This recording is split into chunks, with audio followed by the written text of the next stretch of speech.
तर आज माझ्या मामा मामीच्या लग्नाला 25 वर्ष पूर्ण झालेली. त्यानिमित्त आम्ही खूप छान सेलिब्रेशन करायचं ठरवलेलं.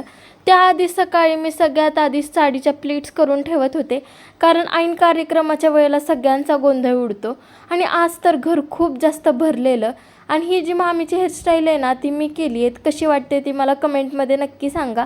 त्यानंतर मी माझंसुद्धा आवरून घेतलं आणि त्यानंतर आम्ही टेरेसवरती गेलो, कारण सेलिब्रेशन आमचं टेरेसवर करायचं ठरलेलं. आणि डेकोरेशन पण खूप जास्त भारी झालेलं. मग मामा मामी दोघे पण आले. सगळे माणसं आम्ही गोळा झालो. त्यानंतर सगळ्यांनी त्यांना शुभेच्छा दिल्या.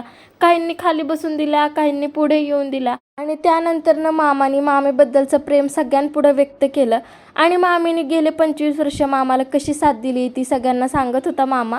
आणि हे ऐकून मामी खूप जास्त इमोशनल झालेली, कारण 25 वर्ष सोबत राहणं, एकमेकांच्या सुखदुःखात साथ देणं हे खरंच खूप जास्त अवघड असतं. आणि ही दोघांची 25 वर्ष पूर्ण झालेली लग्नाला.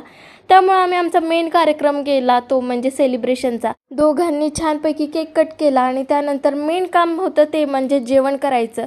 तर छानपैकी दादा बिर्याणी वाढायला बसलेला, कारण आमच्या कुणाला येत नाही एवढी बिर्याणी वाढायला.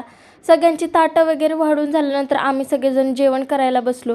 सगळेजणांनी पंक्तीतलं जेवण केलेलं आणि सगळी फॅमिली एकत्र आल्यावर केवढं छान वाटतं ना, मी तुम्हाला सांगू नाही शकत. आणि जेव्हा आमची पूर्ण फॅमिली एकत्र येते ना, तेव्हा इतक्या छान गप्पा रंगतात ना, की कुणाला वेळेचं भान सुद्धा राहत नाही. आणि बाकी आमचा सगळ्यांचा आजचा दिवस तर खूपच जास्त छान गेला.